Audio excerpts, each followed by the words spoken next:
Um, Hi, good morning, everyone. Just wanted to welcome you all to this event. This is the first time to celebrate International Women's Day, where we're meeting with the March8 Foundation and our great guests from all around the world, because we have Kate connecting from Australia and Gorana connecting from Croatia. And I hope you enjoy. I will be here just to welcome you in the name of March8 Foundation and Innovation Banner Concepts. And I'm passing the stage down to Dorota and Alexandra, who will begin. Hello, everyone. My name is Alexandra. I'm Alexandra Ćpik-Mohanty. I will have the pleasure and honor today to moderate this panel discussion. I really look forward to the presentations, and also I will convey any comments and questions from the audience. So everyone who is on the other side of the screen, please feel free to post your questions, post your comments, and I will pick after all the presentations. We'll have some time, and I will pick all those that we have the time to answer and discuss. After the presentations, the official part will have some time for discussion on our experiences and to share our impressions. So thank you very much. Without further ado, so that we have the time for all the interesting presentations, I would like to welcome and invite to share the screen Ms. Dorota Kwinta from the National Institute of Heritage Conservation in Poland. Thank you.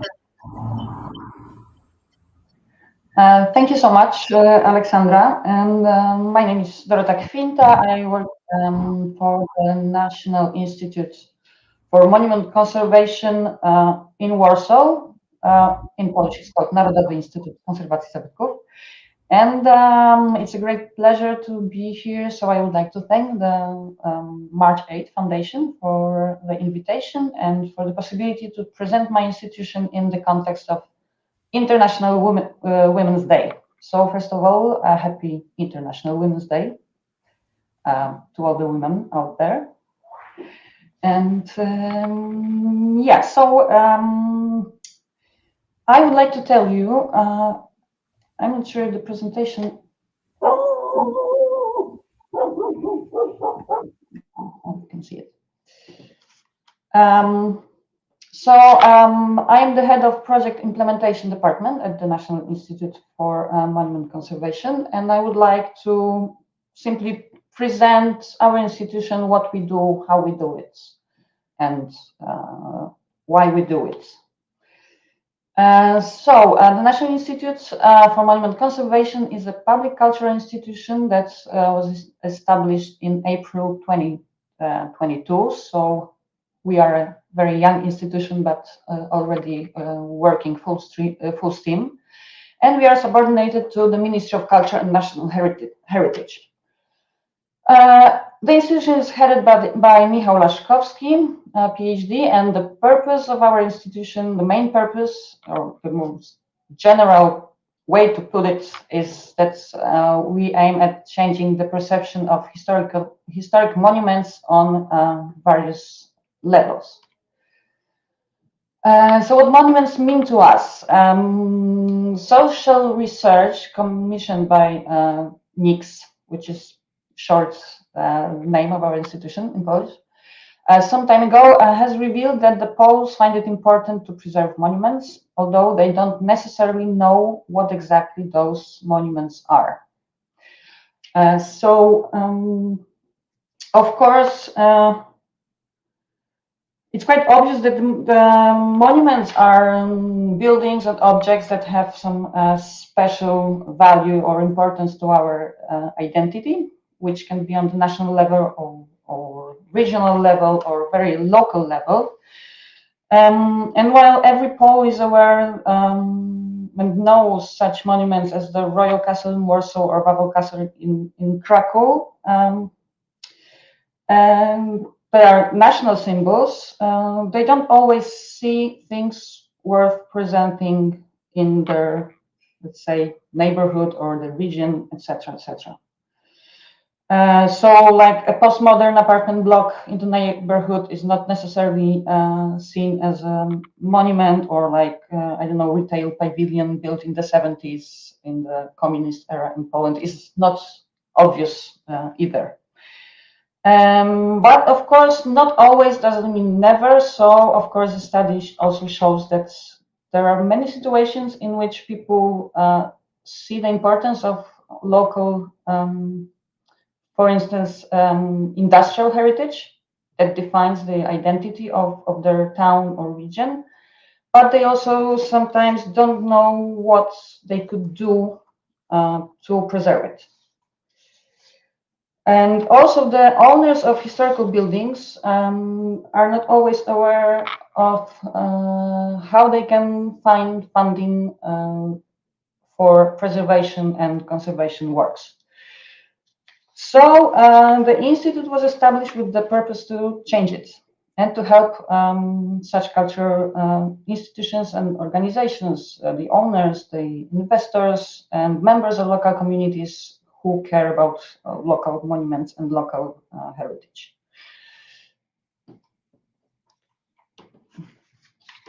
And we want to help them also because the way we see monuments is not only through their past, but most of all through their future, because they can become like an opportunity for the development of a region, and apart from being the best lessons of history, they can be places where you can spend your time in an interesting way. They can become unique symbols of a given region. These are all things that can contribute to development of regions, towns, small towns, etc., etc. So what we do for Monuments as an institution is that we organize workshops and trainings for professionals that deal with the monuments, but also for owners of such monuments. We co-organize events and we take part in events such as the one today. We create and publish valuable content related to monuments and monuments preservation, mostly online for now, and we carry out research and different types of projects and renovation and construction works. And how we do it? We do it through different departments of our institute. And I would like to start with expert department that is responsible for good practices and new solutions. And as you can see the icon on the left, we consider the expert department to be the brain of our institution, because this is where the knowledge comes from. So the expert department promotes comprehensive methods of examining monuments using state-of-the-art examination tools with the purpose to help us identify the historic structure of monuments and to further solve conservation problems. So these are questions like, what was the monument built of? What kind of material should be used in conservation works, etc., etc. And what kind of studies, like conservation studies and examinations, should be made before we prepare documentation for the conservation work itself. So this department also takes care of the quality of such project documentation that is a result of research and examination of monuments, and often they do it along with restorers and restoration authorities in Poland, or regional restoration authorities.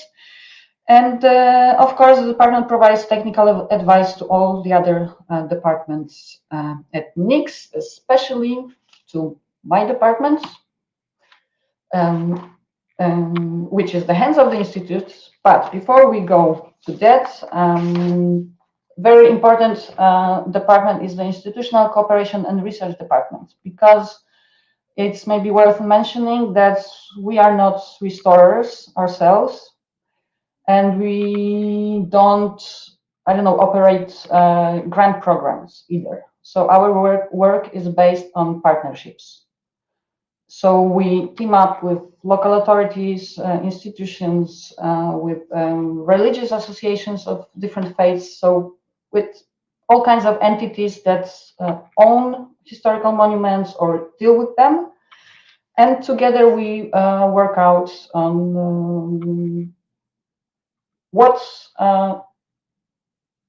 studies should be made on given monuments, what documentation is needed, what are the procedures that should be completed, etc., etc. So institutional cooperation and the research department deals with our partnerships. So this is why we like to think of it as heart of our institution. But also, on the other hand, provides training and workshops and organizes events that aim to improve skills and qualifications of professionals that work in the field of conservation or that deal with monuments. So, like the last example was a training provided by NICS to municipal restoration authorities regarding like tax incentives related to historical monuments. Also, an important part of the activities of this department are all kinds of studies and researches that are supposed to help the institute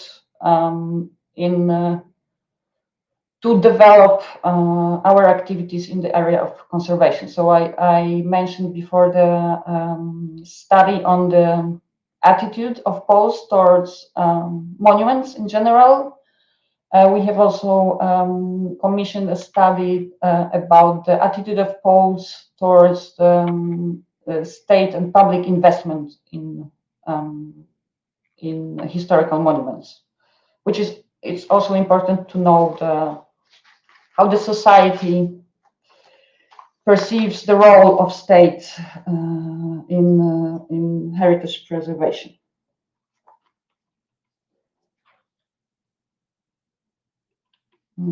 I think I skipped, yeah, sorry.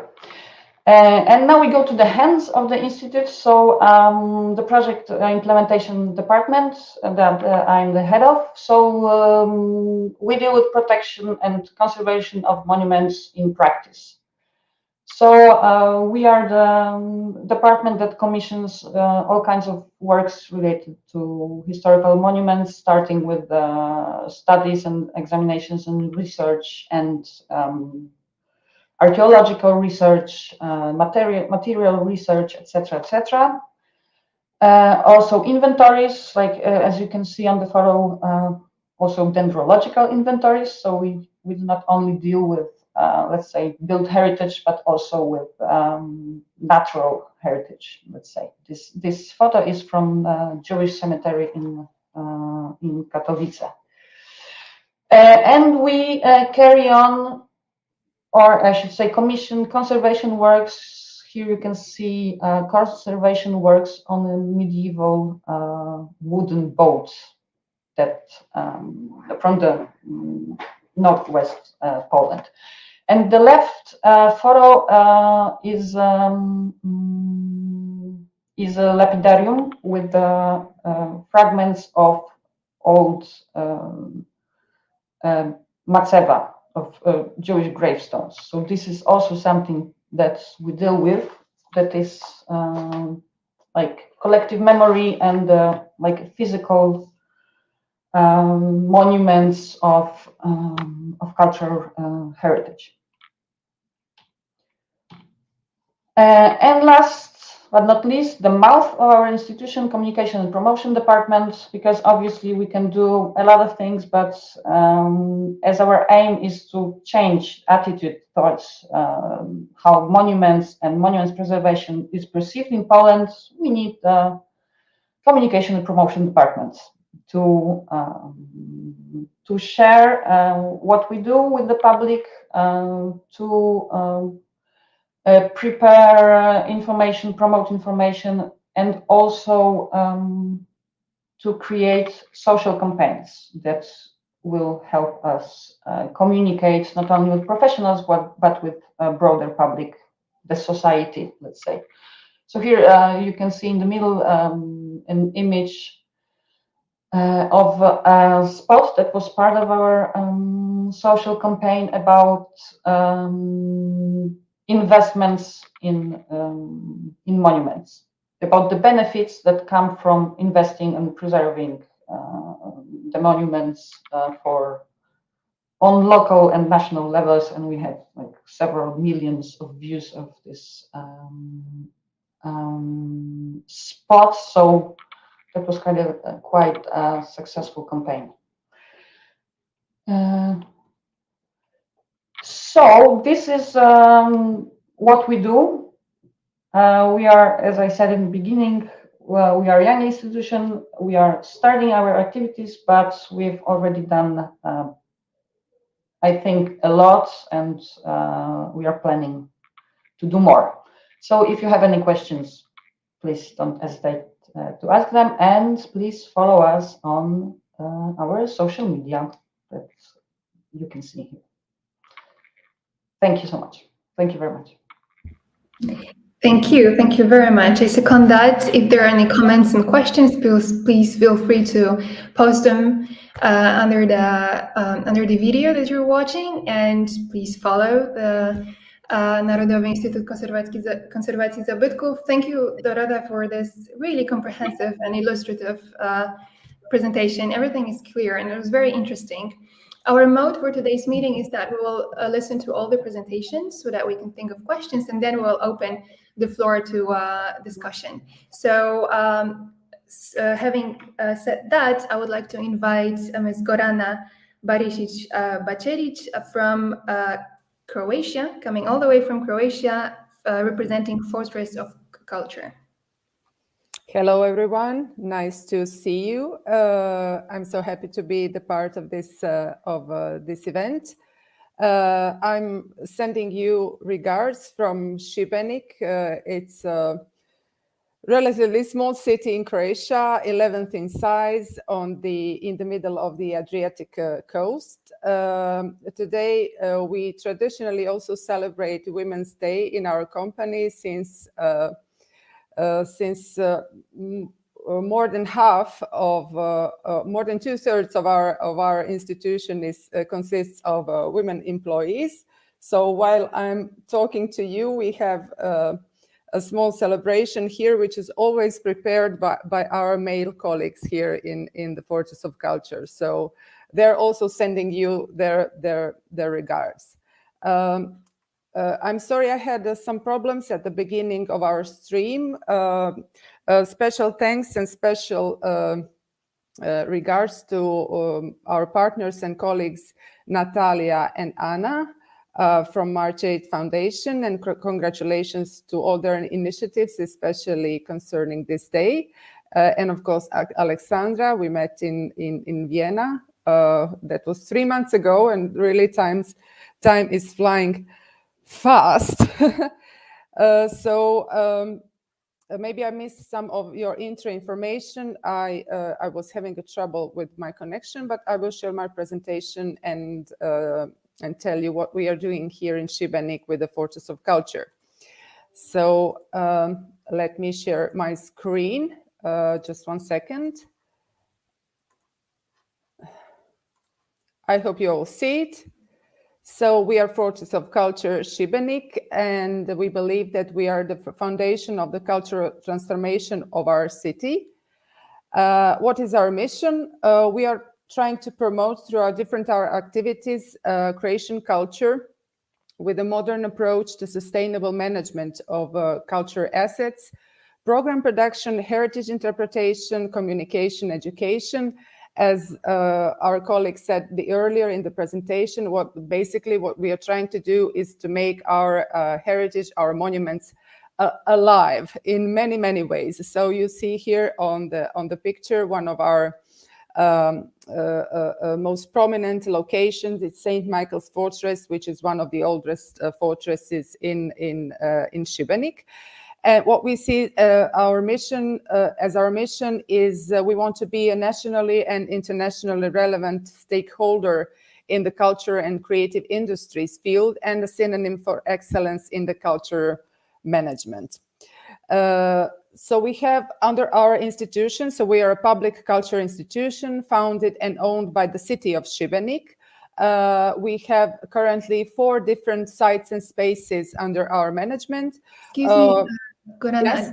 I'm really sorry for disturbing. We're on slide 11 at the moment. The way what we see, it's slide 11, and it's editable mode. It's not the slideshow. Sorry, so something is wrong. I will escape that. So do you see the first slide now? We don't see your screen yet, but probably it's loading. Now? Not yet. Not yet. So Natalia predicted some of the problems like this. Okay, I will try to. Sorry, I don't know what's going on because I see here.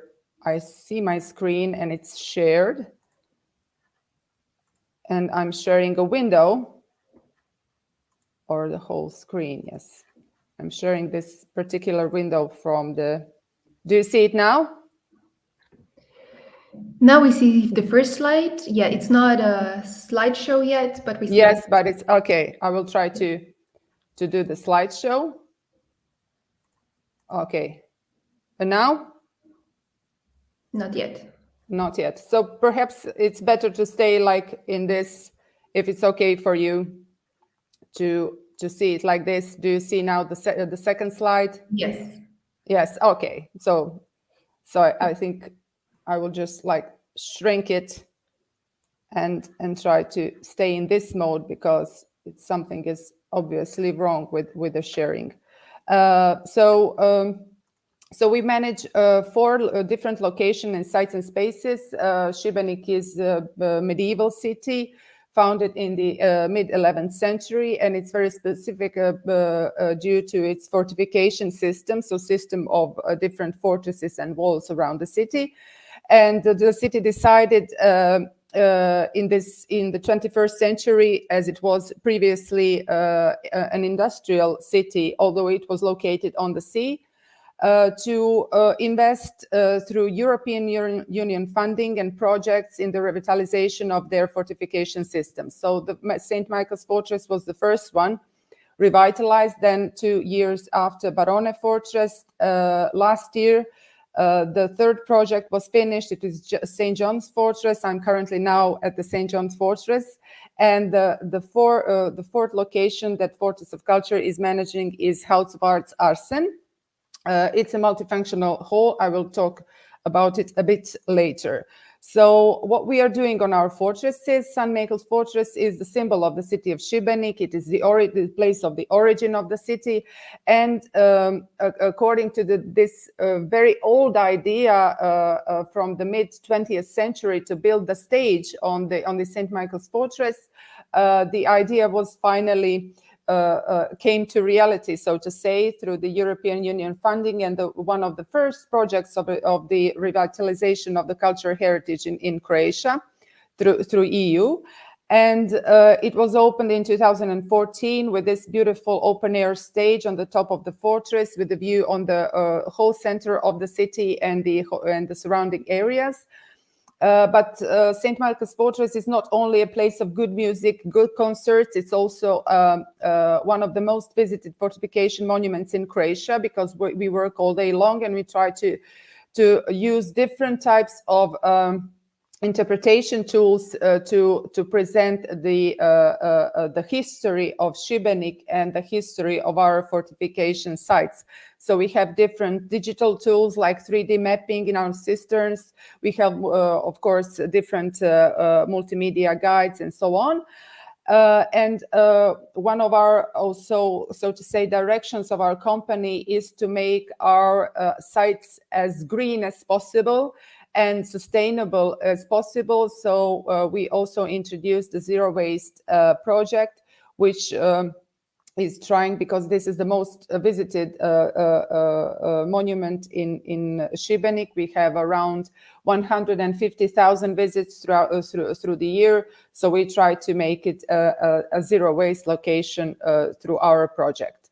Our second fortress is Barone Fortress, which is not in the city center. It dates from the 17th century. It's a typical Baroque fortress, and it's we have a different story, so to say, and different interpretation on that site.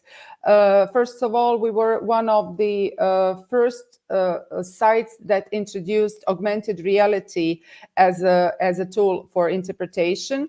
So our visitors can see the history of the fortress and the history of Šibenik in 17th century to augmented reality platform.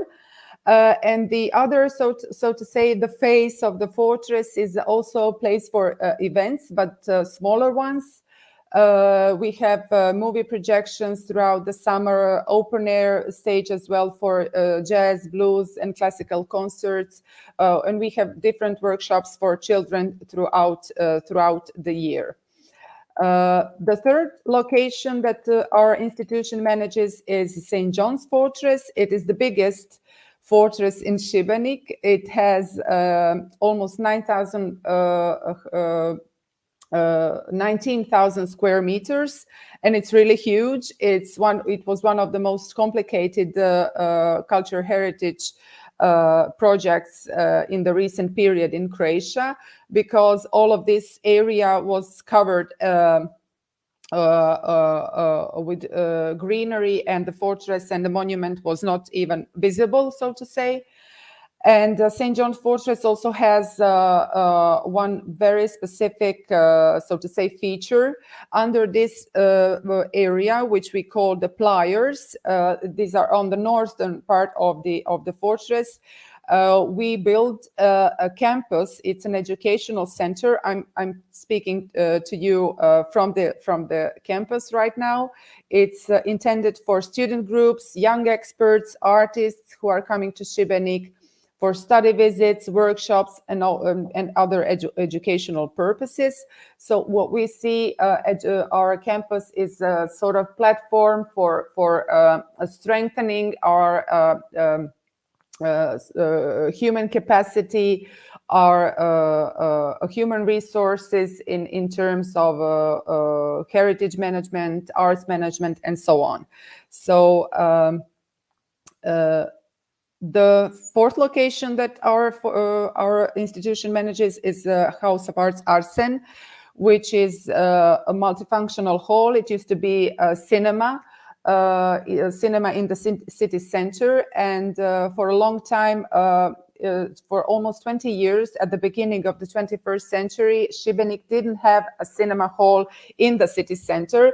It was located in the shopping center on the outskirts of the city, and the city of Šibenik, together with us, wanted to bring the audience for the cinema back to the city center, and we made this concept of this multifunctional hall, which is not only a cinema, it's also a concert hall, workshop hall, and so on. Currently, these couple of days, we are hosting a biggest international film festival for children, Gifoni from Italy, here in Šibenik.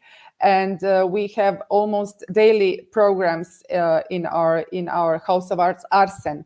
Arsen, I must say, is dedicated to one of our Croatian most prominent artists, Arsen Dedić, who was born and raised in our city.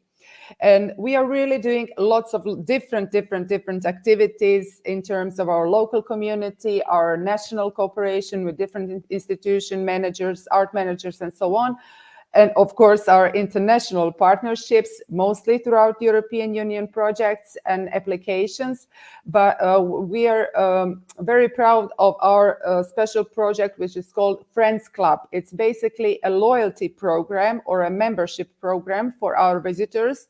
So instead of a daily ticket, you can buy a membership and you can visit with that card all year round. our sites, our fortresses. You have a free visit, you have free programs, you have a special discounts, and so on. So different types of, so to say, benefits for our members. So we are trying to build this community, which is very connected and engaged and emotionally, so to say, tied with what we are doing, and we want to broaden in that sense our audience and strengthen our impact, our social and our cultural impact in our city. So we were basically for the first 2 years we were a department at the City Museum of Šibenik.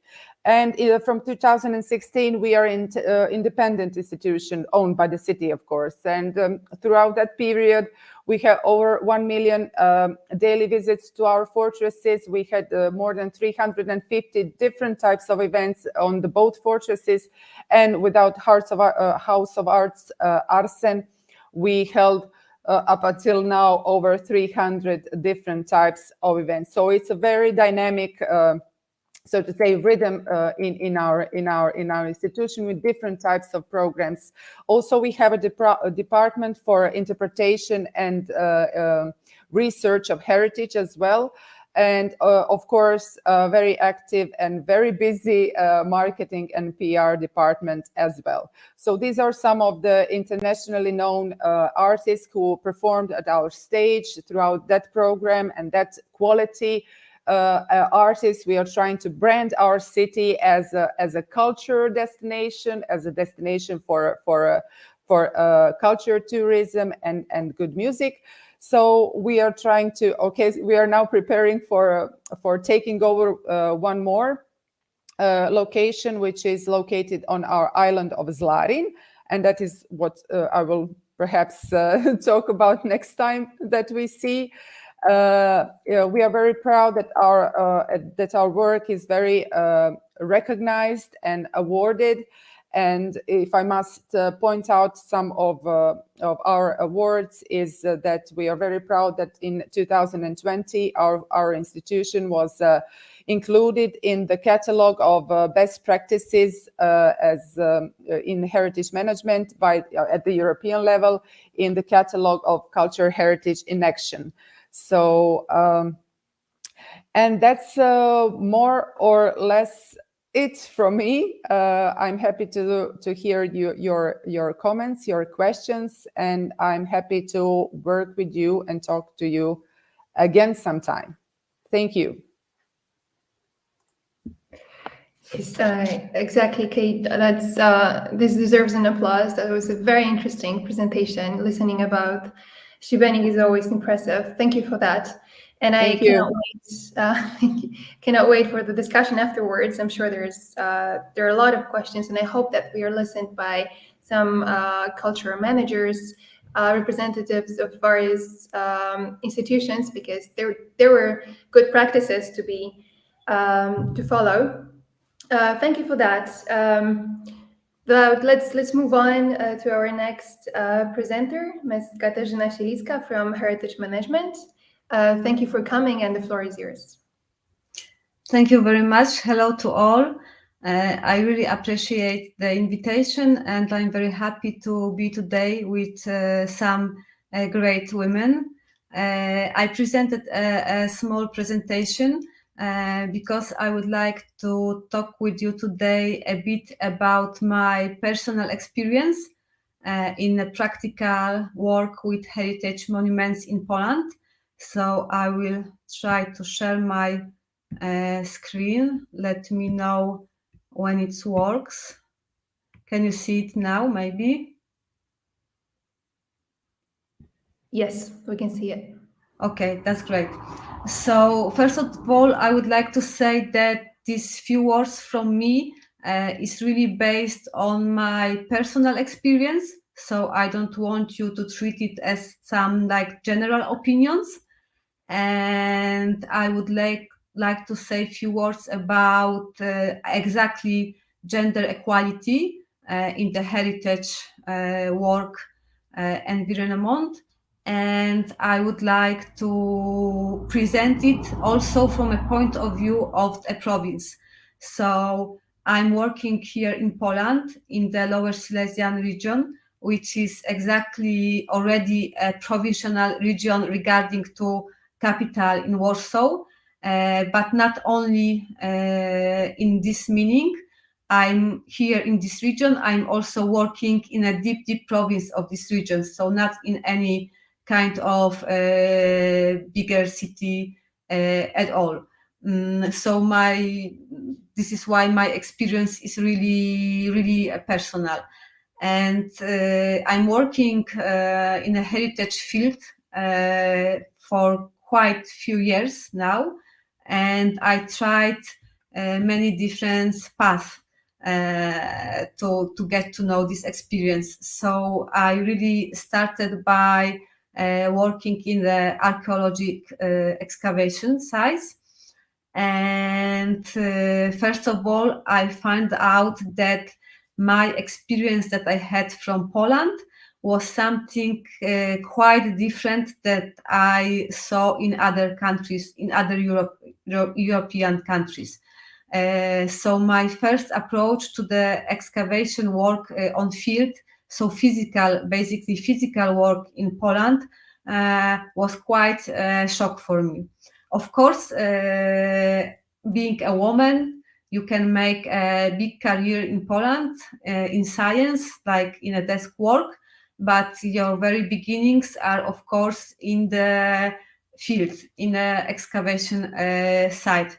And what was stunning to me, that already in the first time, my first campaign, our teacher, our professor already made at the very beginning a division. So there was work meant for men and work meant strictly for women. So men had to do all the physical work, so like digging, loading, unloading, removing the big amounts of earth from the site. And at the same time, we girls, we should look, we should take photos, we should make drawings perhaps, but we couldn't take part in the actually physical work, which was for me a big surprise. So I decided that in the next years, I will try myself working abroad. And this is how I started for the first time in France. And what I observed there was completely different approach to this sort of work. So let's say on site, we were a group of, we were usually a big group like of 50 person. And we were divided on a smaller teams, like 4 or 5 person in one team. And we had a manager of these micro teams. And often managers of these micro teams were women. And I really learned a lot from them, like these purely physical skills and techniques, how to properly use like a wheelbarrow and tools like typical like building tools, and I really appreciate that. But like the first communication for me was that we are working here in a mixed team. There are men, and obviously by their physical, they are stronger than you are. But if you want to stay here, because we are providing you like food, we are providing you a roof above your head. So if you want to stay with us, you have to prove that you can do the same amount of work as any other man. So I couldn't absolutely use any excuse like, oh, I'm just a weak woman. I cannot like load all this earth and outload because I'm too weak for that. That was like really, thank you, don't come back, if I would say something like this. So I would have to really sometimes men even 5 or 10 times more effort to perform the same work that any other man would do more easier. But at the same time, this is how I proved that I can stay there and I can be efficient outside. So this couple of, I was working abroad, mainly in France, for a couple of years. and that completely changed my optic regarding to the field working. And then I came back to Poland. I was already more mature, and I faced another, let's say, challenge that mostly women can experience, related to responding to a question: do I really want to have a baby, and how I would do my work that I want to do having one. So this was at the beginning very tough for me, because obviously I had to resign from these campaigns. You cannot be really pregnant or having a small baby and to do the same work physically. So that would be obviously cheating towards other persons. So I have to resign over this. And what's more, I had to think that at some stage I have to settle down in one place, because it would be difficult for me to raise a baby without any family support if I would go somewhere else. And at some stage, your baby needs to go to a kindergarten, start to socialize, so would require some kind of life in one place. So I had to find out for me a way to stay in the heritage, let's say, in the heritage business, but in the same time having like my conditions, my working hour, and even sometimes to have my son with me at work. So for me, a way to do this and not to resign from working in a heritage field was education. So I started to give some workshops exactly for school children about meaning of the heritage, about regional heritage, because kids in Poland are actually not aware about their local heritage. And as you probably know, the history program from the school begins at medieval ages, so they don't know nothing about what was there before. So this is how I started to somehow realize that I can be useful in this field. And also I started to look around me, around the places I was living then, and I found out a lot of monuments that needed to take care of them. So I started to make tour guides in the castles, in the palaces that were like approachable for me by distance, and to do this education. Luckily, at some stage, a woman can become more free, because we have kindergartens and school, and my son is already at that stage. So I could start to think how to get back to this part of business that was the most interesting for me, which was just working on site with heritage building restoration. And I started to think, is really heritage a man's word? And even by preparing this short presentation for you, I needed to look for some photos in my archives to see how I was seen in the context of my heritage work. And of course, every photo I found was related to some man that was in charge and more powerful than me. And really, even when I was a book author, I always felt that there are a lot of men around me who would profit from, let's say, this small success. And that's true that I was often somebody just staying not in the front of the situation. But I think it's finally the time to change it. So I decided to face the biggest challenge. And the biggest challenge for me was, of course, working on a building site between all these builders men. And that was really tough, because builders, first of all, they think themselves as the smartest one, as the most experimented ones, because they often have like 20 years of experience in woodwork, plaster work, electrician work, etc.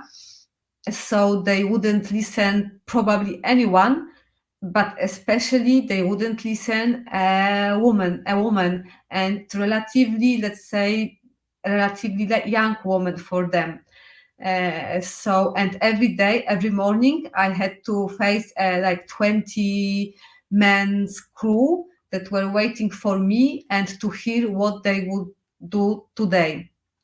And for sure, I had some kind of authority because I was acting in the name of client. I had the best contact with the client, so I could tell something to the client, and I could influence the client. This is how the men's crew saw me. So at the beginning, yes, they had a bit of fear from me because I have this contact with the client. But at the same time, fear is absolutely not that you want to have when you manage a building site, because fear means that they will show you some respect in your face, but in the same time, they would do what they think is better when you don't watch them. So I had to find myself in this situation. My first approach was that I really have to be present all the time there, because if I'm not present and supervising all the work all the time, they would choose today what is easiest for them and what they think is better.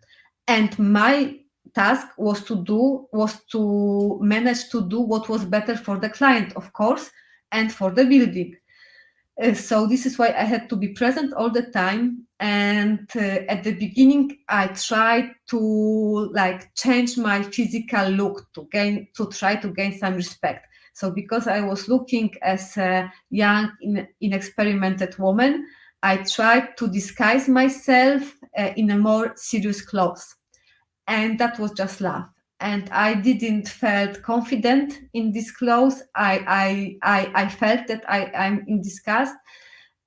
So at some stage I said to myself, no, I will be myself.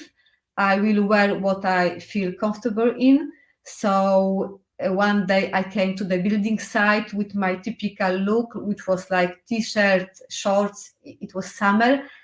And they look at me like with really not that much respect, but I find a way how to gain this respect. So first of all, you have to like you can hear in a business language, eat the dog's food.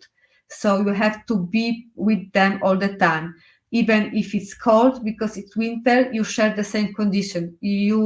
I ate the same lunch with them together. If the lunch was bad, I knew it was bad. They didn't need to tell me about this. But most of all, I had to read like tons of book and to see and try tons of read some kind of method to see what is working, what is not working. And I had to climb on the top of the roof or go down to the trench for the sewage and really inspecting everything. But once I showed them that I know what I am talking about, that I know about the wood, that I know about the plaster, mostly of all about the plaster. So even if I hired a plasterer with 20 years experience and he would say he knows everything, he doesn't need any advice, but yes, but you were doing normally for past 20 years, you were doing like cement plaster, already mixed plaster, or even like cement lime mix. But we are now working in the heritage monument building listed, and we will use only pure lime putty, just with sand. And the sand we have to also choose very carefully. And once I showed them that I know how lime works, and they didn't because they never used lime. Once I showed them that I can taste the sand and I can tell by its sound, is it a good sand for the mix or not? This is how I think I gained some of their trust, and they started to talk with me and they started to treat me seriously. They knew that they can come to me and say, look, we have some problem and we are looking for solution. What do you think about this? And for the first time, when I heard them asking me what I think about something and can I advise them from the books I read and from the knowledge I gained, because normally their knowledge came from practice and not from books, then I realized that I really can work with this team and we are equal and we can really do something good together. But to be honest, it's not just black and white, that there is one girl on site and 20 men, because I also get to know some great women working with me on site and doing some other jobs. So there are plenty women art restorers, there are plenty women interior designers.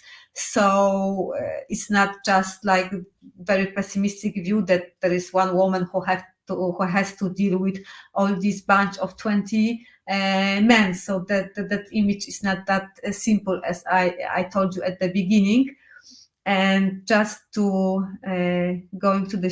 finish my presentation, I would like to tell you about some actually sad experience. This is one of my latest projects that I'm starting now. And as you can see, this is a lovely village cottage.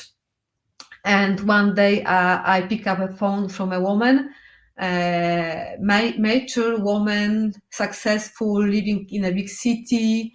At this time of her life, she's living alone, and she decided that she's in that stage of life that she would want to have some place to escape from the city, some exactly lovely cottage. So she bought this old 200 years building, and she thought that she could manage the process herself.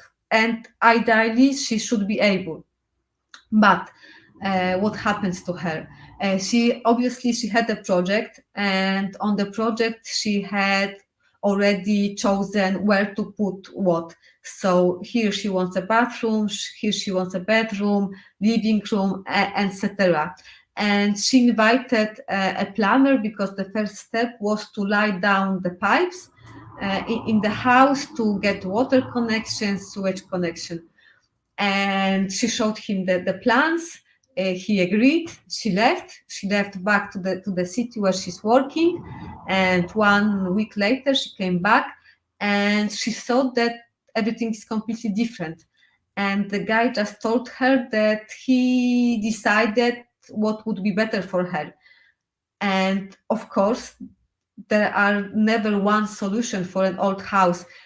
Always, if you are doing an old house, there are like 10 solutions for every task you have to do.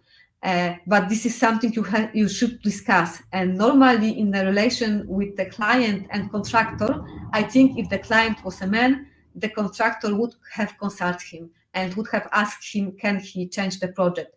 But in this situation, this woman really felt badly, because the guy just thought he knew better than a woman, and he changed her plans. And second guy that she met there was an engineer that she hired to make a project of a sewage septic tank outside the building. And he took a plan, he drew the circles where it's excluded to put a sewage tank, and leaving the places where it is possible to put it. And she showed her on the plan, this is where I would like to put it.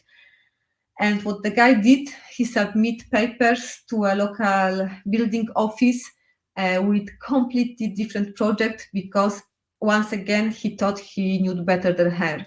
And at this stage, she was so desperate that she called for my help, because she felt that she's unable really to speak with all these contractors. And how I am helping her at this stage, because the works didn't start on site yet, I'm trying to give her a bit of coaching to tell her that you are the client, that the money comes out your pocket, and nobody will pay for the mistake besides you. And you are right. You are in the right to say, this is what I want exactly, And if you don't want to work with me in my conditions, or if you cannot discuss with me what is better, then just thank you. But she's now at this stage that she feels unable really to talk with the contractors. So probably I will do the talking instead of her, which is also important, that I have this advantage that she doesn't have yet, that I can say that I know that this can be done this way or that way, and you cannot really lie to me and say that you know better. So this is a bit sad conclusions from this, but I don't want to leave you in this sad mood because I think that the fact that I am doing this on this deep province and being a woman, and I have some success in this field, means that we can change this situation in Poland, and we are changing this, like knowing that in our institutions, like in Niki's, 70% of the board are women. So I think we are really now in this crucial point to change this reality. And thank you very much for listening to this presentation. And I'm looking forward for your questions, of course. Thank you. This was fascinating. Thank you very much. Thank you for sharing your personal perspective. I think this is a true value of the meeting here, that we this diversity of perspectives, of the representation of various impressions and regional dimensions. Here we had the peripheral areas. Thank you very much for this. There are already questions from the audience, and I cannot wait to open the floor for the discussion. But before that, we still have two presentations, and as seen, we have been joined by Justyna Rychowska from the University of Warsaw. Thank you very much for coming, and the floor is yours. Thank you very much. I decided I will go the traditional way and just speak without any presentation, so I hope it will work. So thank you very much for an invitation. I have to begin with the information that I'm a sociologist. I work at the Center for European, Regional and Local Studies at the University of Warsaw. So basically my main field of research is urban sociology. So what I will share with you today is rather my reflections on the links between local communities and heritage. Also, I'm an urban activist.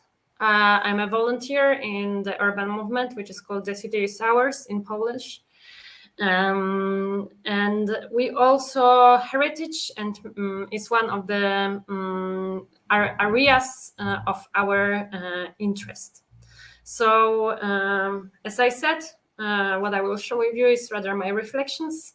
It's not based on systematic research, rather general comments on the situation in focusing on Poland. So, to begin with, I would like to quote a research of the IPSOS, which was commissioned by the National Institute for Heritage Conservation. So the results show that almost everyone in Poland feels that the historic environment plays an important role in the life of the country. It's 85%. And as many as 81% of Poles consider monuments an opportunity for the towns where they are located. Moreover, and I find it very interesting, is that the people think that historic environment is vital for themselves personally. It's 78%. Also, the great majority of people believe that public funds should be used to preserve historic buildings. So these are some of the findings of the survey, which was published in December 2022, and it was continued in January as well. So the results clearly show that the heritage is worth investing in. Conservation and protection of national heritage is seen by Poles as a chance to attract visitors, to generate profit for towns, cities, and localities. So there is this strong economic dimension that the preservation of heritage can bring some profit for the local regions or towns or cities. However, as we know, as the importance of monuments is based not only on their economic impact, but also on the role they play for local communities. They are considered to be the testimonies of a past epoch. So they are carriers of collective memory. They are the basis for creating and maintaining identities, both local, regional, and national ones. Monuments are crucial for cultural continuity, as they provide possibility of intra-group transmission. Also, their historic environment is very important to educate children and adults about the past. It has high cognitive and educational value. Protection of monuments is therefore socially desirable. It would seem that it has the potential to become a postulate that transcends existing divisions, with what is right now clearly visible in Poland. But before it happens, and here I would like to address 3 questions, which may be also useful for the discussion later. The first question is what the heritage is. Because I think that this is the fundamental one. Knowledge about monuments, as the survey shows, remains at a low level. And the respondents admitted themselves. Only 3% of people declared that they know a lot about monuments. So I imagine that when people hear heritage, when they hear monuments, they imagine a castle standing on a hill, or they imagine cathedrals and churches as well. It's very common. It comes to mind when talking about monuments and cultural heritage. And yet, according to Polish law, a cultural property includes not only works of architecture and buildings, but also cityscapes, technical objects, parks, cultural landscapes. Also, there is no specific time after which a building becomes a monument. Even relatively new items can be entered to the register. The youngest Polish monument is 11 years old. And although we mostly agree that monuments need to be taken care of, I think that in Polish society there is still no consensus about which ones. And this brings me to the second questions. For whom?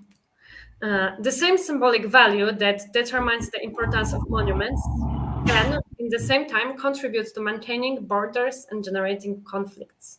The decision to renovate some objects and leave others to be overgrown with grass is part of discussion about the past, how to build this identity.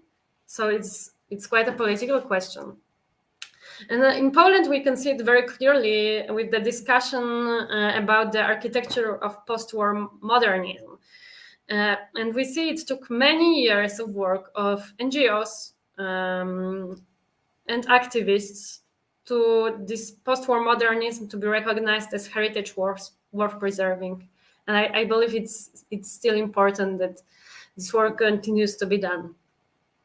So I think that the development of public institutions, or when talking about the public spending on heritage,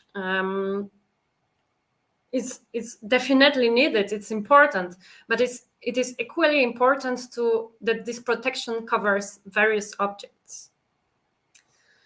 And the last question I would like to ask is, at what cost? Because in fact, by protecting and renovating monuments, we can create opportunities for for small and large towns. So they are undoubtedly a factor that supports regional and local development, that encourages investors. However, I see a small trap in this thinking that the monuments can easily become a purely tourist facility, but I believe they should remain close to the inhabitants in control. So I think that when protecting monuments, attention should also be paid to other values, like the social ones. But also I would like to say a few words about the nature and the natural values, environmental values, because there is also a discussion about how to protect the historic buildings and how it's linked with the trees and greenery around. An example may be the discussion about planting on Mokotowska Street in Warsaw, or at the near to the Jabłkowski Brothers department store in Warsaw as well, because the city hall wanted to plant these trees in there. And there was a discussion, the debate in media that you can't plant the trees nearby, near the monument, near the historic building, because it covers the city and it cuts off urban history and closes the axis of the streets. So the lack of new trees, the lack of greenery is justified by the historic value. At the same time, the trees and greenery are important topic when doing renovation works. So I think it's also very often forgotten that trees and greenery are the thing that determines the unique character of the space. And it's a basis for a good urban life. So I believe that trees can be also inscribed in the historical buildings and match the this heritage and historical character of the area. So to sum up, what in my opinion must be done to the social role of monuments to be fulfilled? I would like to make a thesis to propose that the focus should be shift from the heritage values rather to the needs of the society. So I believe it would be creation of the more open places and opening the heritage for local communities and focus on their needs. Open access to the place is important, but also I believe that the social participation should be supported in the process of monument protection and care. And the last remark I would like to say is that the comprehensive system of education for heritage should also be created, not only showing the heritage as the element of the past, but above all, the present and the future. So thank you very much. Thank you, Sina. That was very enlightening. I really second all your questions. I have the same questions there. There have been attempts to answer the definition of heritage has been coined in a number of dissertations, and we still don't know what it is. I think we'll have a chance to discuss that right after our last presentation today. So thank you for your presentation, and we're moving on to Kate Clark in her presentation. She's an industrial archaeologist. So the floor is yours, and right after your presentation, we'll move on to a discussion. Thank you, Sina. Fantastic. Thank you. So slides. Where are slides? Okay, my computer. Gosh.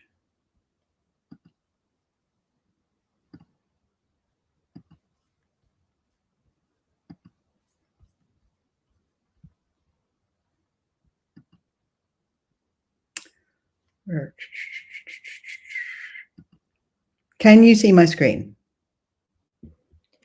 We cannot yet. Okay, so I'm going to have the same problem because I think I'm sharing my screen. How did we solve this earlier? Share, select, allow.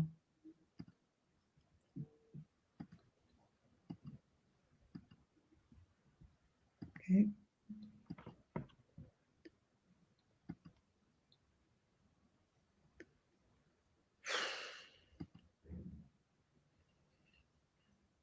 Any sign of my? Okay. Not yet. Is anybody able to help me share my screen? Just a moment. We'll ask for technical assistance. Present. It tells me that I'm sharing the screen from my computer. And it's working. We see your screen. We don't see the presentation yet. Heavens. Well, there's okie doke. Are you seeing my presentation now? Not yet. Hopefully it's loading. Okay, it's telling me that I'm sharing Firefox, so it should be there. Anything loading? What we see is a multiplied screen. So we see Yeah, I yours saw that as well. That was really weird. many times. So hopefully it's very just strange. this delay. I'm going to stop sharing. Right, let's try again. Technical issues are inevitable. Sorry about this, folks. Share screen. Select window or screen. Microsoft PowerPoint. We'll try that. Allow. Are you getting this? Any joy? We don't see this. We don't see your presentation. Okie doke. Right. Anybody got any suggestions? Natalia wrote that you should be making sure that you're sharing the tab with the presentation, specifically that tab. Say sharing the tab. What does that mean? So I'm assuming the platform is asking you which screen to share, and you should choose the one with the presentation if that's the case. Present. I've hit share screen. Screen sharing works best on a computer. Share screen. No joy.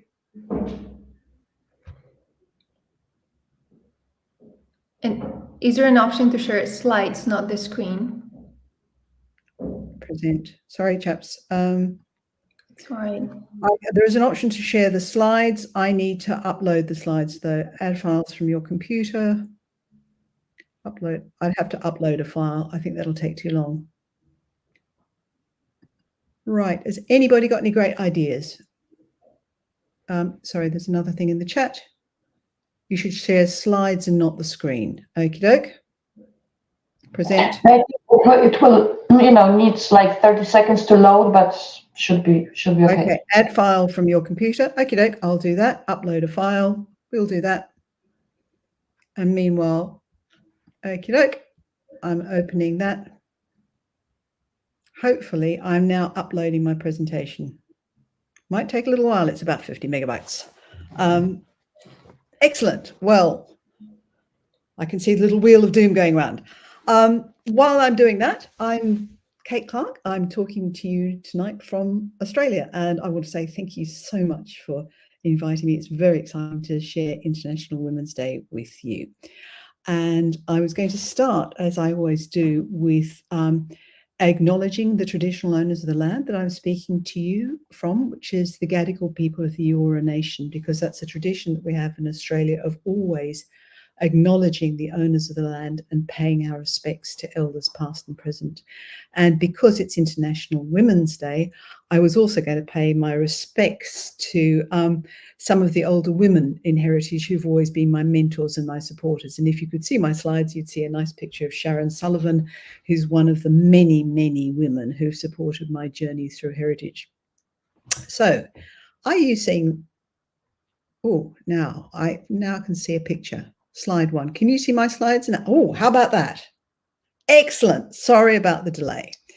So there we are. And this was a picture of Katerina earlier. It was an early picture of me as a young archaeologist. And there's my husband in the foreground, and he's now a professional of archaeology. And I'm only just getting around to doing my PhD now. And that would be me in the background. So you're not the only person with interesting slides. So there we go. So I've paid my respects to traditional owners of the land and acknowledged some of the senior women. What I wanted to talk about tonight, or today, your time, is some of the things I've learned about heritage and sustainability in a long career. And we are now at a crisis. We've got a crisis with climate change. The world is changing around us. We need to deal with it and we need to respond to it. And despite having a range of sustainable goals and a focus on an integrated approach and a more sustainable approach, we still are not getting much airtime for the role of culture and heritage in all of this, despite the fact that I think culture and heritage can make a big difference to the big challenges that we face today. So over a long career in heritage, I've learned this has become one of the biggest challenges, I think, I've learned that we face.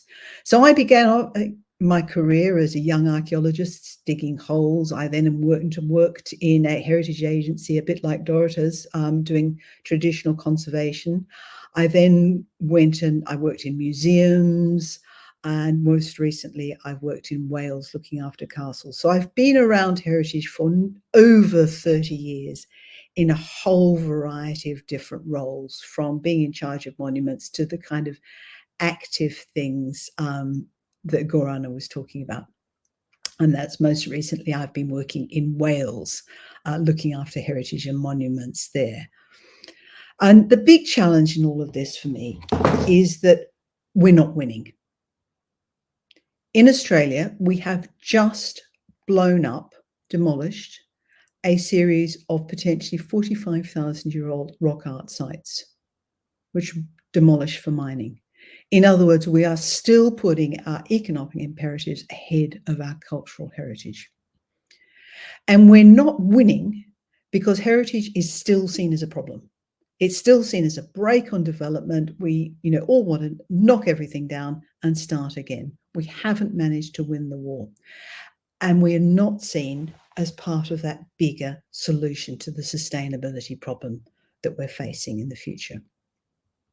So I think that means, and I agree with Justina in some ways and disagree with others, but I do think that we do need to start thinking differently about cultural heritage and what we're doing.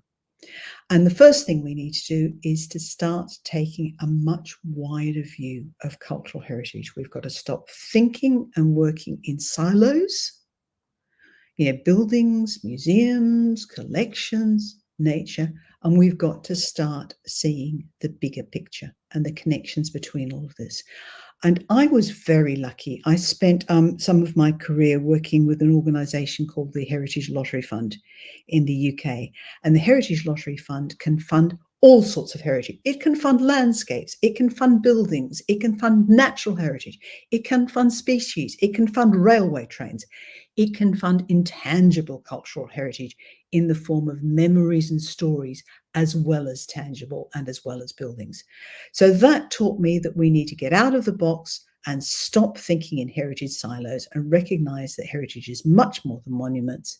It's natural, it's cultural, it's tangible, and it's intangible. It's all of those things. And you asked earlier for a definition of heritage. I have a very simple definition of heritage. I've always had a simple definition of heritage. It's what you value and want to hand on to the future. That's all, no more and no less. Don't have to worry about whether it's a monument, whether it's a site, whether it's your family photographs, whether it's a building, a tree. What makes it part of the cultural heritage is that you value it and you want to hand it on to the future. Not me, not the government, not anybody else, but you. And we forget that lots and lots and lots of different people do heritage. I think Dorota talked earlier about the importance of working in partnership. She talked about working with faiths and all sorts of other groups. And something very strange has happened to my PowerPoint slides since they went through this system. But a lot of us work in heritage organizations and agencies. We do cultural heritage, but so do different religions and faiths and schools and homeowners and developers and archivists and records managers and museums and offices and building and hotels. All sorts of people do cultural heritage, and lots of organizations do it. It's not just that. And in our own families, we can care for our own heritage and history. So we've got to start thinking outside the box. The next thing we need to do is remember, and I think this is something that Justina brought up and came out really clearly from Gorana's presentation, conservation doesn't sustain heritage. People do. This is a photograph from my early days as an inspector of ancient monuments when we used to go around conserving sites. We did a beautiful job conserving this. It was a piece of sculpture from a church that was demolished. Sure, the sculpture is conserved, but that monument is not sustained. Ultimately, at the end of the day, we can conserve things, we can repair things, we can make them in better condition, but it's people who actually sustain cultural heritage by finding new uses for it and keeping it relevant. So we've got to recognize that conservation is both a technical and a social skill. And Katerina, I think you showed that very much when you were talking about working with a client. You need that technical knowledge, but you need to understand the clients. It's not just about having the technical skills, it's about having the people skills. And one of the great things about the Heritage Lottery Fund, who I worked with, is that that fund was the first organization I worked with in heritage that actually put people first. In terms of supporting, recognizing if you don't engage with people, if you don't involve people, then you can't sustain heritage. And although my first book on was about conservation that I wrote many, many years ago, this is my most recent book, and it's about engaging with people, because I've discovered that in cultural heritage, we need people skills as well as technical skills, and we don't always have those people skills.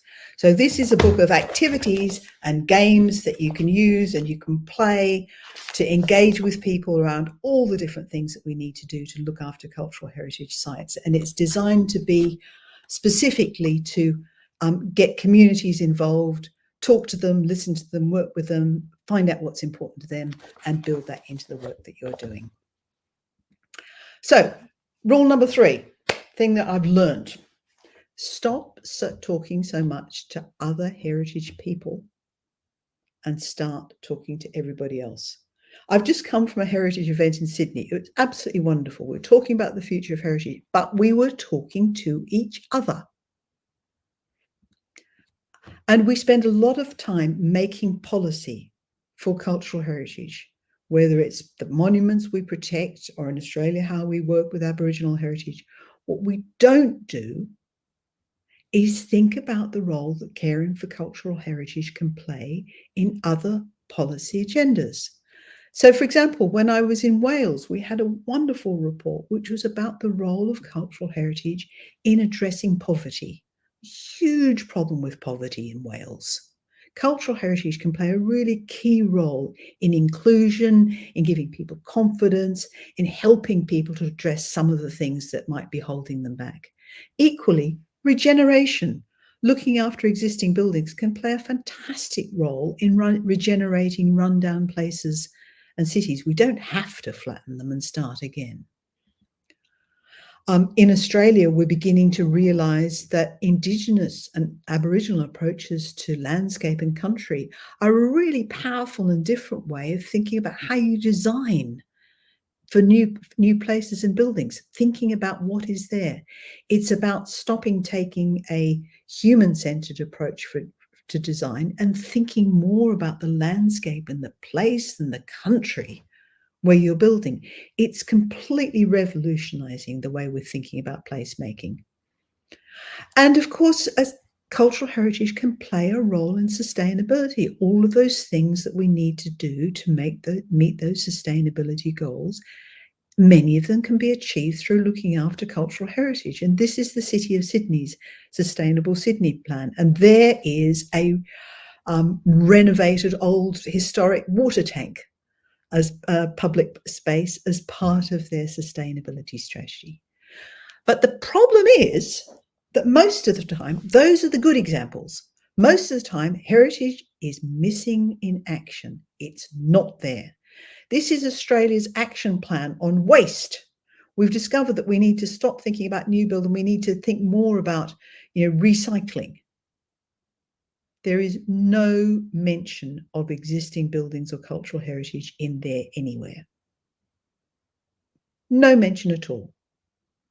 We talk about reusing building materials, but no mention of retaining existing buildings. Or there's a big issue in Australia at the moment around disaster resilience recovery, whether it's fires and floods are a major issue. But when we're thinking about building back, we're not thinking about how we can build back better, how we can build around cultural heritage, how we deal with what's important to people when they've lost whole communities. Cultural heritage can be a really powerful healing tool in dealing with these major losses. Nobody mentioned it in the policy. And nobody mentions heritage in the biggest policy of all those policies which are about how we spend money, economic appraisal that shapes those decisions about where we invest in new infrastructure and new buildings, or in economic appraisal. You won't find culture there. So I think that cultural heritage has got huge potential to contribute to all sorts of other policy areas, whether it's social policy, environmental policy, or economic policy, or architectural policy. But, and this is where Justina is quite right, we can only do that if we don't just think about the wider significance of cultural heritage, but we think about the role of cultural heritage in wider public life. We think about cultural heritage as an economic, social, and environmental issue. I said earlier that heritage is what we value and want to hand on to the future. And I spent a lot of time thinking about values and heritage and different concepts of values. It's what I write about and specialize in. I work with this model of value for heritage that says that there's three kinds of values that are important in how we deal with cultural heritage. First of all are the intrinsic values, the meanings that people give to their own culture and heritage and stories.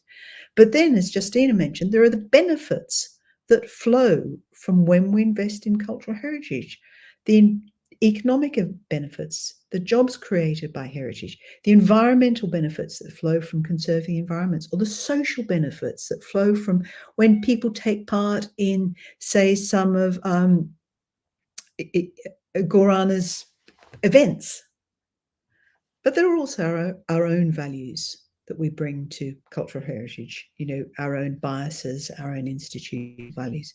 And so the value of heritage is not just about significance, it's about so much more. But if we're going to understand those instrumental benefits of heritage, the social, economic, environmental impacts or benefits, and they're not always benefits, they're also disbenefits, we need to do the research. And fortunately, there is more and more research beginning to come out in and around this. And there's quite a lot of studies now that are beginning to look at the social benefits of heritage, how it can overcome barriers to inclusion, the contribution to mental and physical health, confidence, skills and knowledge and identity. There's an explosion of research now into the environmental and decarbonisation benefits of heritage, around retrofitting, around the benefit, embodied energy, the benefits of it retaining existing buildings, really changing the landscape. But also, over half of the waste in our waste tips comes from construction. So we should be thinking about the benefits of heritage and recycling. And in Australia and elsewhere, and I'm sure Katharina, you saw the same thing with traditional craft skills. There are a lot of traditional knowledge about buildings, about landscapes, about places, about agriculture that we can learn from. in facing an uncertain future. Certainly in Australia, we're finding that Indigenous knowledge about fire and how you manage fire in the landscape is really important in understanding how we prevent catastrophic bushfires. Then, of course, there's all the economic research, which I can talk to you about till the cows come home. And there are the place-based benefits to looking after cultural heritage, the contribution heritage can make to the quality of environments, aesthetics, livability, walkable cities, and connections. So if we're going to take a bigger view, we really need to understand that research if we're going to connect cultural heritage with other issues. But the fifth thing I've learned in my long career, and it's taken me until now to really learn this, partly through some recent work I've been doing, is that actually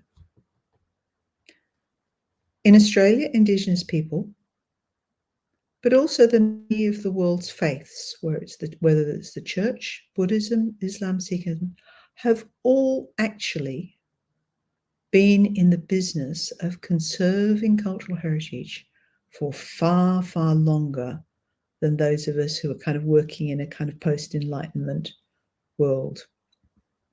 And maybe it's because of a history of iconoclasm. If you think about the history of faiths throughout the world, their cultures, if you want to destroy, a culture, you attack people's monuments and sites and cultural traditions.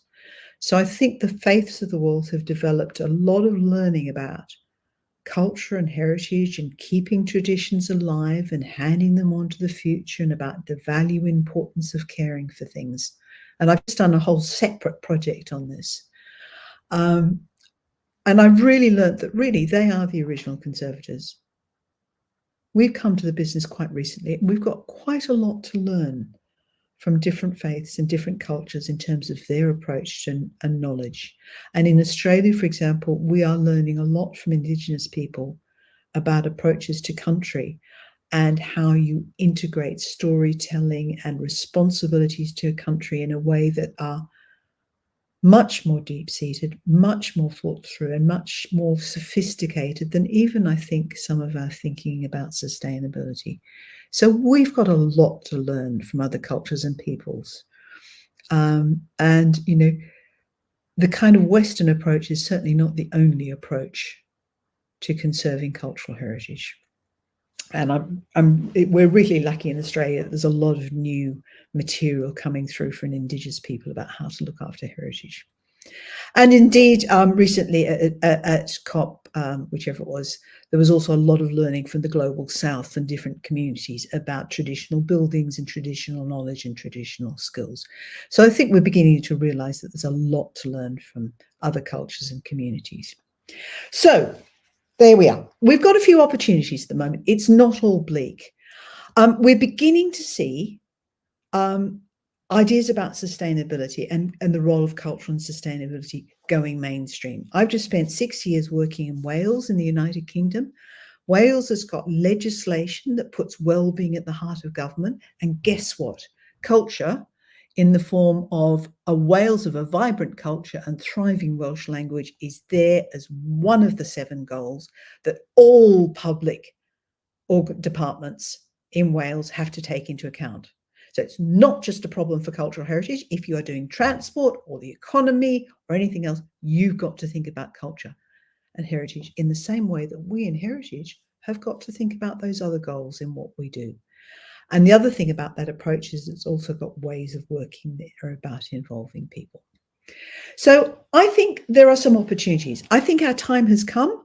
I think there's a whole new interest in retrofitting, in making, in mending, in looking at traditional solutions to tackling these major global problems. But we can only take advantage of that and be part of that conversation if we start to think differently and talk differently about heritage, taking a broad view, involving people, getting out of the heritage box, doing the research, and learning from other cultures and faiths about how better to do this. And hopefully that might help heritage to be part of the solution and not part of the problem.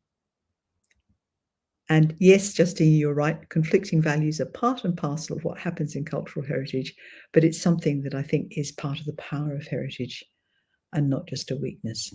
So thank you all very much. Thank you very much. Thank you for this. Thank you to all our presenters. Thank you, Kate, for yet another perspective, for adding the dimension of indigenous heritage, intangible heritage, the various voices. And we're running behind a schedule. We are behind a schedule, but I think it's important to address some interesting questions that appeared in the comments, if you're fine with that. And I think just to follow up on the last presentation, I'll start with Hubert Trammer's question on, I think this is a question to everyone, because all our presenters have had experience with consulting in the area of heritage. How far consulting in cultural heritage projects with people differs and should differ from consulting in all other types of projects? So I think the reason why I picked this question as the first one, because Kate already mentioned the vulnerability of certain communities, the respect that we should pay to the traditional, to the knowledge, to ancient knowledge, to the knowledge built through generations. So how would you say, you can be very brief, but how would you say that what cultural heritage consultants should pay attention to while working with clients or communities? Kate. Shall I start? Okay. A lot of consultation with people is where you present a scheme and see what people think. If I'm doing consultation and working with a community in heritage, I always start with them and what's important to them. And that's the difference. So you're listening to people and you're trying to understand how people see a landscape or a site or a place before you decide what to do. And that's what makes a cultural heritage approach, I think, unique. You don't start with a solution, you start with a question. Thank you very much. I will move on to the next question, because this has been a long haul. This is also a question on communication, but on what Kate referred to as getting out of the box, of getting out of the heritage community. Natalia Gnońska is asking, in relation to what Kate's saying, how can we advocate more effectively the inclusion of heritage in strategic planning for sustainable transformation? So do you have ideas on what has been working and how to burst that bubble, how to communicate? Dorota, you mentioned that you liaise with local governments. So how to build partnerships, where to push, where to pitch. Justina works with local communities, urban communities, with civil society. Should the prompt come from the bottom or from the top? What are your experiences? We can start with Dorota. Okay, so I would say probably our experience, of our institution comes more from the top. I mean, when we talk about working with local authorities or with conservation authorities. So this comes from mostly from identifying the, let's say, the heritage at risk in different areas, and then through discussion and cooperation and partnerships, coming up with a solution. And and then taking care of having this solution executed in the proper way. So that's the monument, let's say, is examined in the proper way, and also, of course, to have the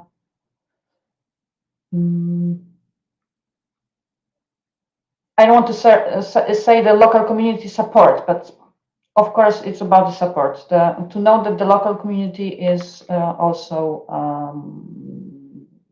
for these solutions in favor of taking care of this endeavor, and that they see that it is opportunity for their town or region, etc., etc. This is the case, for example, of a project that we do with the city of Braniewo, which is on a very initial stage, but the local authorities working together with the conservation authorities are willing to reconstruct, which is also like a whole separate subject, but to reconstruct the old town hall. So we have completed like the very first phase of works there, which is like the first archaeological examination, and like at the same time, the local authorities are in, let's say, constant contact with their community, with the inhabitants. You know, working on communication with the inhabitants, and making sure that the inhabitants are, as I said, in favor of such endeavor. But the steps are being taken slowly, so that that there is no like very conflicting situation, and that we make sure that never everyone will be on the same side, but to balance different interests, let's say. So this is one example of how we can deal with the question. Thank you very much. Justyna, do you have something to add on that? I hope that you can hear me, because I experienced some troubles with the connection, but I hope it will be fine. I represent the other point of view, the point of view of NGOs, and I, of course, I have to admit, I think it's very important to include the social community, but also the representation of local communities such as NGOs to the discussion on the heritage. And I would like to mention one case that is right now ongoing. It's still under debate. In Warsaw, we have the old cyclist path in one part of the city, and it doesn't operate since a long time, almost I think few decades right now, and it is closed. It's right now it's more or less devastated. There is greenery around them, but it doesn't operate. It's closed. So since few years, there is a debate what should happen with this place, and should it be given to the inhabitants? Should the cyclist function be remain, and should the cyclists use this path, or rather we should demolish it and open something else? Maybe build apartments or some services.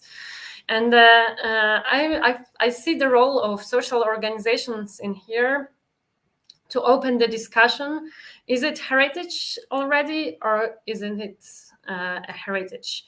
Because there is an ongoing debate. Some activists stand on the side that it's our heritage and it should be registered in the official register of monuments. But there is other part which says no, it has no historical value.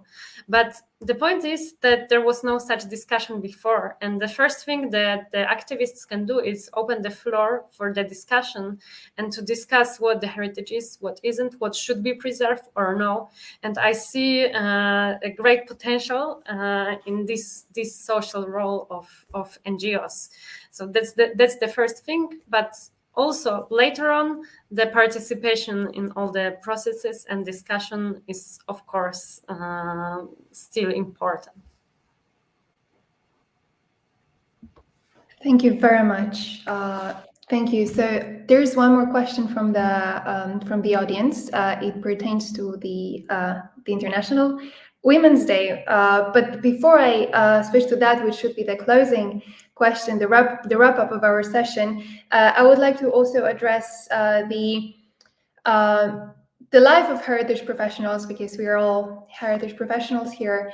And I would like to ask Gorana about your organization. The Fortress has been quoted, mentioned as good practice. And during your presentation, I noticed that the key word in the functioning of your site is the multifunctionality. I would say there are a lot of functions. So I would like to talk about sustainability in a sense of staying relevant, in a sense of financial sustainability of a cultural institution. Is multifunctionality a key to staying relevant, to communicate it with the dynamic society, the changing needs of the youth, and so on? But so with the funders, with the government, with the sponsors and partners. And with that, this is a question to everyone. What skills are necessary currently in the world of heritage preservation, in the world of heritage institutions? What should be emphasized? Is this networking? Are these partnerships? What kind of skills are needed? Because I think that apart from the Fortress, which is an obvious asset in your case, there's also an enormous power and value in human capital in your organization. So the floor is yours. Thank you for the question. Concerning the question about the multifunctionality, it's not the key. I think the key would be to use all the potential and the opportunities that our sites and locations have. So it's kind of a creative and innovative thinking about how we can connect the people with the heritage, with the monument. It's not before I continue, this will be very short. I will say all of your presentations, all of your stories are very inspirational, very useful. You gave me much to think about in terms of different, perspectives, and it's good. And I think that we all share some common point of view. But yes, and you're right. It's not we always say that it's not the heritage, and Kate really put it perfectly. It's not the heritage, it's the people. And I'm very proud of my team. And we started as really small team, 2 or 3 of us, thinking a bit differently than our traditional, so to say, heritage society. And even today we are looked at like strange, what they are doing there. How do you do that? Why do you do that? Who does that to you? And so on. But heritage can be dealt with by different types of experts. It's communication experts, archaeologists, historians. We have really, it's not what you do or what did you, but just to develop kind of, approach to heritage as some sort of, topic as any other. And I would say that partnerships are also partnerships, and kind of networking is also something which is very important in our institution. We work with lots of different individuals, artists, NGOs, companies, private companies, public companies, and so on. So we are kind of not, closed in our world and where we are doing what we are doing, but we are just like wide open to anyone who has an idea, who wants to bring something to us in terms of programs, in terms of kind of a project and so on. So we are kind of very proactive. And I think that we, if I may conclude what I'm thinking right now, and the main problem in Croatia today is that we are perceiving heritage as something which is kind of, really something we should admire, and we should preserve, but not like, we are not thinking about the right role, how to use it to build our stronger community. So thank you for the question. I could go on and on, but I know that we are out of time. I want to give the floor to my colleagues. Thank you. We should wrap up, and your words would have been perfect final words if not for the fact that today we have the International Women's Day, and there was a question about the gender representation, and it was a question to Katarzyna. I will rephrase the question a little bit, and we can wrap up with this. The question was about your experience. Would you say that you would prefer the French egalitarian, the absolute equality in the task distribution, or would you prefer the Polish situation when women are, let's call it, allowed to say that some work is beyond their capacity? But I would like to extend this question a little bit and ask about, would you advocate an empowerment through networking, an empowerment through international exchange? Because clearly through your story, I learned that going to France opened your eyes a lot. You learned a lot. You came back empowered. You came back stronger with fantastic experience. So would you say that this is what is needed to empower female professionals, gender-specific associations, skills sharing, skills building? Yes, thank you for that question. First of all, I would say that I very much prefer the French approach, or the more international approach, which is about gender equality, because that forces us to maybe stop thinking about women as a weak gender, and that really makes us feel as strong as men and so as equal as men. Because as I said, I managed to do the same amount of work. It just demanded from me more time, more energy, but at the same time, I have proven to myself that my work is worth the same that anybody else work, including men's work. So I would like to try to implement this experience in Poland, and I think working on the same rules as men will really empower women in Poland. So yes, we should stop really this 19th century approach that women can do only some kind of work, and we should really expect from women to deliver exactly the same that men, and that is how we will feel more equal. Thank you. That was a powerful message. Thank you all. That was an inspiring session. We stayed a little bit longer than expected, but what can we do? That was too fascinating, too interesting to listen to, at least from my part. Thank you everyone on the other side of the screen. Thank you everyone who has been following us through various social media. This is a wrap up. I hope we will be able to repeat this exercise. This was fantastic. Thank you very much to all the presenters, and to Natalia, of course. The floor is yours. Thank you. Thank you very much.